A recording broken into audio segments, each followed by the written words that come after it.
لعنت اللہ علی الکاذبین، جھوٹوں پر اللہ کی لعنت ہوتی ہے۔ لیکن آج بہت زیادہ جھوٹ بولا جا رہا ہے۔ لوگ اپنے بڑے کو بچانے کے لیے، اپنی عیب کو چھپانے کے لیے، اپنوں کے عیب کو چھپانے کے لیے، یعنی کہ ہر قسم کا کسی نہ کسی میں ضرور کچھ نہ کچھ فالٹ ہوتا ہے، اور اس عیب کو چھپانے کے لیے لوگ دھڑلے سے جھوٹ بول رہے ہیں۔ مذہب میں بھی اپنے باباؤں کا جو جس کو مان رہا ہے، جس کو جو پوج رہا ہے، وہ اس کی تعریف میں لگا ہوا ہے، چاہے وہ صحیح ہے یا غلط ہے۔ تو یہ بات تو وہی ہو گئی کہ جیسے کہ ابو جہل، ابو لہب بھی کہہ رہا تھا کہ ہم نے اپنے باپ دادا کے دین کو بھلا کیسے چھوڑ سکتے ہیں۔ بات تو وہ مان رہا تھا، لیکن وہ یہ کہتا تھا کہ میں اپنے باپ دادا کے دین کو بھلا چھوڑ دوں، دنیا کیا کہے گی۔ آج ہمارا بھی یہی حال ہے کہ ہمارے باپ دادا جو تھے وہ لوگ باباؤں کے پیچھے، درگاہ کے پیچھے، مزار کے پیچھے چلنے والے تھے۔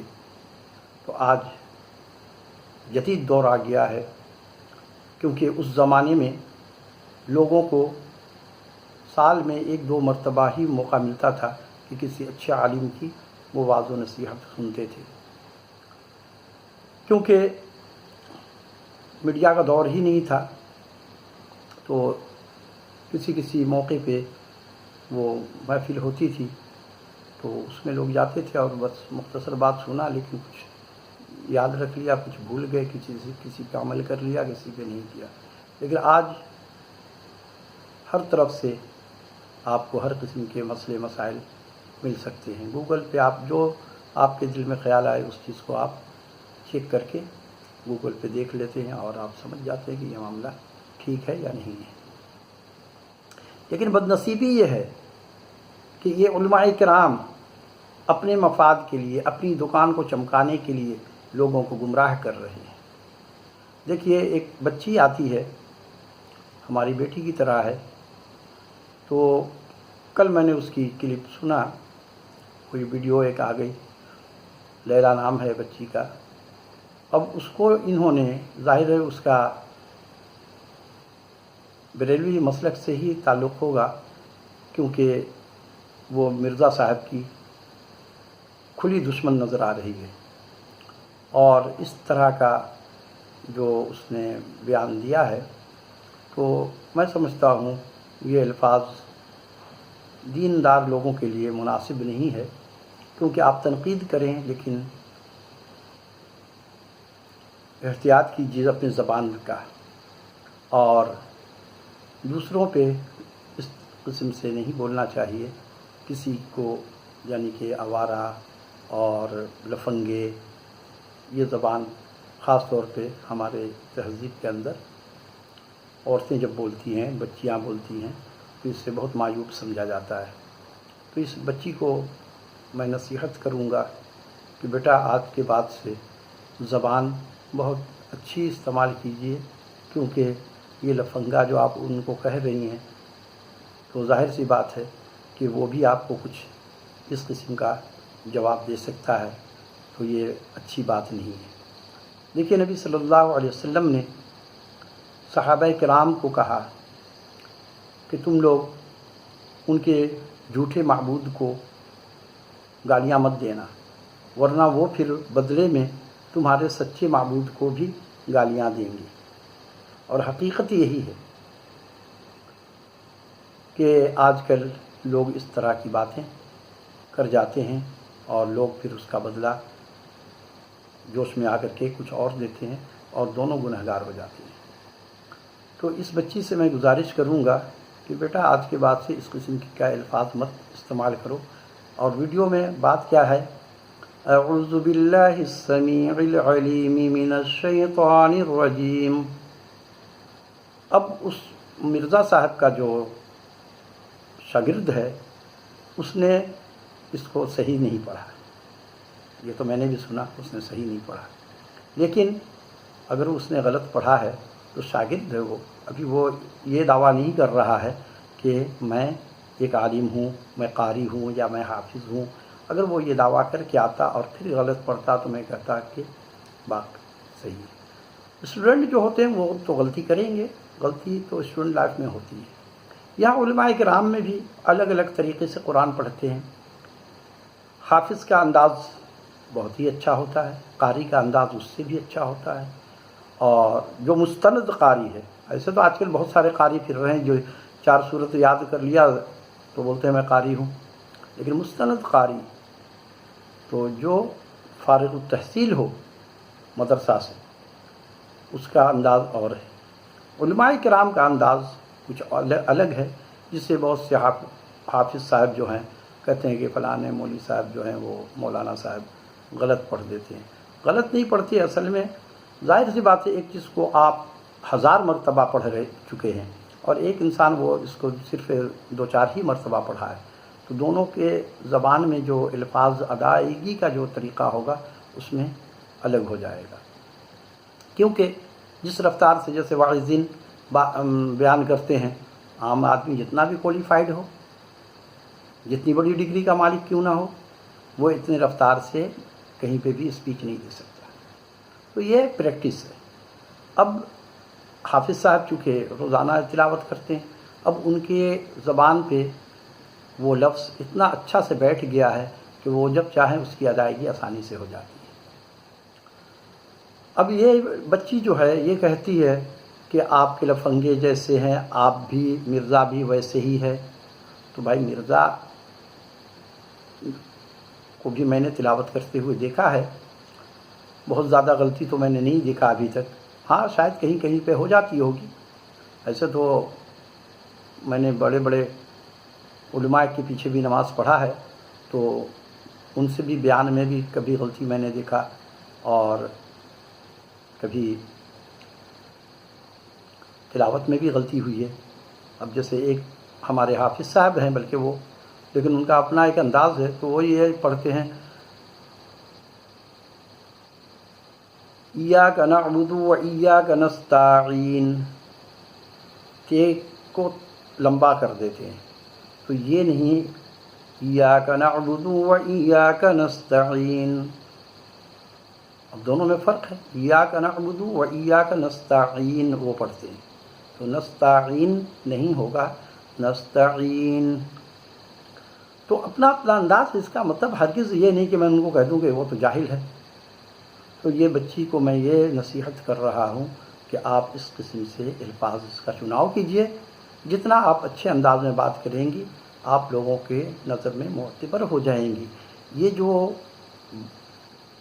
میں اب الفاظ ذرا سا آسان سا بتا دیتا ہوں، ورنہ آپ لڑکی ہیں اس لیے میں وہ زبان نہیں بول رہا ہوں، کہ بہت اچھے انداز میں آپ بات کیجئے، ادب کے انداز میں، تاکہ کسی کو آپ کی بات بری نہ لگے، کیونکہ عورت کو چاہیے کہ مرد سے جب مخاطب ہو تو وہ بھی اپنے الفاظ کا اچھا چناؤ کرے، اور مرد بھی عورت کے ساتھ جب بات کریں تو اچھا الفاظ کا چناؤ کریں، کیونکہ یہ الفاظ بڑے معنی رکھتے ہیں، اور اس کی وجہ سے پھر یہی ہوتا ہے کہ ہم مرد کو اگر کوئی برا بھلا کہہ دیتا ہے تو بات اتنی بری نہیں لگتی ہے، لیکن عورت کے لیے بہت زیادہ مناسب نہیں ہے، اور پھر وہی ہوتا ہے کہ آپ نے ہی کہہ رہی ہیں کہ وہ لفنگے ہیں، تو لفنگا پہ آپ اس قسم کا جملہ اگر کہیں گی، اگر آپ کو وہ تنقید کرنا شروع کرے تو پھر آپ کے لیے اور آپ شرمندگی کا باعث ہوگا، تو لہٰذا اس قسم کا بغض حسد میں ایسی باتیں نہ کیا کریں۔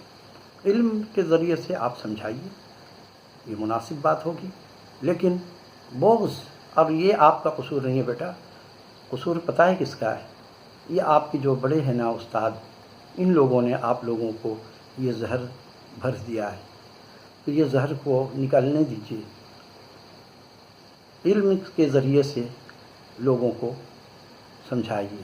نبی صلی اللہ علیہ وسلم کو اللہ نے کیا کہا قرآن مجید میں کہ اے نبی محمد رسول اللہ صلی اللہ علیہ وسلم، میں نے آپ کو دروغہ بنا کر نہیں بھیجا، آپ لوگوں کو ڈنڈے مار مار کر کے ہدایت نہ کرائیے، آپ مصلحت سے ان کو سمجھائیے، حکمت سے سمجھائیے بات کو۔ ہدایت تو میں دوں گا، آپ کے اختیار میں نہیں ہے ہدایت، اب آپ لوگ یہ چاہتے ہیں کہ میں جیسے کہوں لوگ میری بات مان لیں اور میرے بابا کی آ کر کے پوجا کرنا شروع کر دیں. اب اللہ رب العالمین قرآن مجید میں کیا کہہ رہے ہیں؟ اُفٍّ لَكُمْ وَلِمَا تَعْبُدُونَ مِن دُونِ اللَّهِ أَفَلَا تَعْقِلُونَ. اف ہے تم پر اور ان بتوں پر جن کو اللہ کے سوا پوجتے ہو.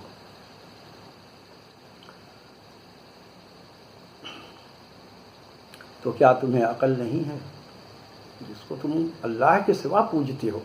پتہ یہ چلا کہ اللہ یہ کہہ رہا ہے کہ میرے سوا کسی کو نہ پوجو.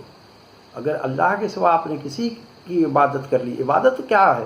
عبادت کا مطلب ہے سجدہ کرنا، وہ تو ہے مان لیا، لیکن عبادت کا معنی یہ ہے کہ اللہ کے حکم کو مان لینا عبادت ہے.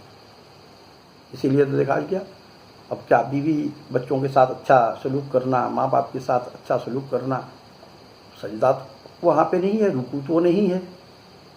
اماں کے سامنے قرآن کی تلاوت پڑھنا یہ عبادت اس کا نام تو نہیں ہے کہ ہاں بھائی اب آپ کے سامنے روزانہ تلاوت کرو.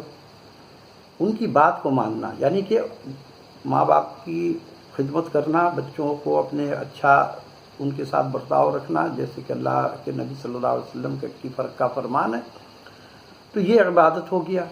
تو یہ کس کا حکم ہے؟ اللہ کا حکم ہے، اللہ کے رسول کا حکم ہے. وَأَطِيعُوا اللَّهَ وَأَطِيعُوا الرَّسُولَ.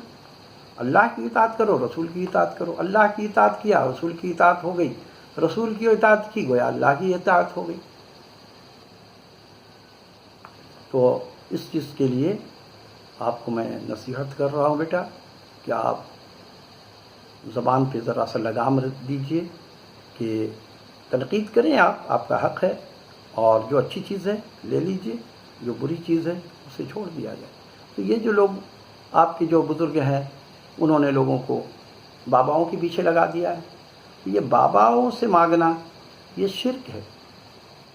جو لوگ پہلے بھی شرک کرتے تھے آج بھی شرک والے لوگ ہیں، جو کافر ہیں جو بتوں کی پوجا کرتے، وہ بھی کہتے ہیں یہ شرک نہیں ہے، ہم تو اللہ سے مدد مانگ رہے ہیں، لیکن یہ ہم نے ان کے احتراماً مورتی ان کی ہم نے بنا کر کے، ان کا بت بنا کر کے اپنے سامنے رکھا ہوا ہے تاکہ ہمارے دل میں خوف زیادہ آ جائے، ہمارے دل میں محبت اللہ کی زیادہ آ جائے، قربت زیادہ آ جائے.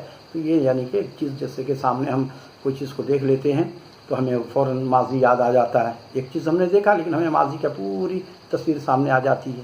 تو اسی طریقے سے ان کا کہنا ہے، لیکن ہے تو وہ شرک. تو آپ کا یہ شرک نہیں ہے جو آپ غوث پاک سے مدد مانگتے ہو.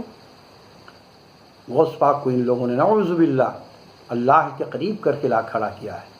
کل یہی غوث پاک تم لوگوں کا گربان پکڑیں گے اور تمہیں جہنم میں جانے کا حکم اللہ سے دیں گے کہ یا اللہ میں نے ان کو کبھی نہیں کہا تھا کہ یہ میری عبادت کریں اور میرے سے مدد مانگیں، یہ جھوٹے ہیں، مکار ہیں، ہم نے کبھی ان سے نہیں کہا. تو پھر وہ اس وقت آپ کے ساتھ نہیں ہوں گے. صرف ایک اللہ سے مدد مانگنا ہے. کیونکہ عام طور سے ہم دیکھ لیں اگر ہمارا بچہ، ہماری بیوی، ہمارے بچے اگر کسی غیر سے جا کر کے روزانہ کچھ نہ کچھ مانگنا شروع کر دیں تو کیا میں برداشت کروں گا؟ اگر میں غیرت مند ہوں تو مجھے بہت برا لگے گا کہ کیا میں اس قابل نہیں ہوں کہ تمہاری یہ چھوٹی چھوٹی ضرورتوں کے لیے تم جو دوسروں کے پاس ہاتھ پھیلاتے ہو، تو کیا میں کافی نہیں ہوں تمہارے لیے؟ اللہ بھی یہی کہتا ہے کہ تم نے ہمیں چھوڑ کر کے دوسروں سے مدد مانگ رہے ہو جبکہ میں نے تم کو پیدا کیا. هل أتى على الإنسان حين من الدهر لم يكن شيئا مذكورا. جب تمہارا وجود بھی نہیں تھا، تم کچھ بھی نہیں تھے، تمہارا کوئی نام و نشان نہیں تھا، تو میں نے تم کو اکیلے بنایا، کسی سے مدد نہیں لی. اور وہ غوث پاک جس کو تم پوجتے ہو، ہم نے ان کو بھی بنایا، ساری مخلوق کو، ساری دنیا کو میں نے بنایا. تمہارا وجود نہیں تھا اور تم وہ بات کو بھول گئے. تمہارا کیا تھا؟ تم کچھ بھی نہیں تھے. تم کو وہاں سے میں نے زندہ کیا.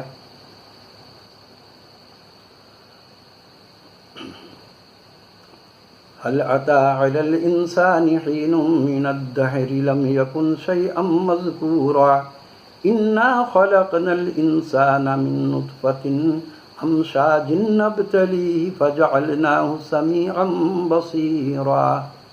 اور اللہ نے پھر یہ بھی بتا دیا انا خلقنا الانسان من نطفۃ، کہ تم کو ایک قطرہ پانی سے میں نے بنا دیا. میری شان جاننا چاہتے ہو؟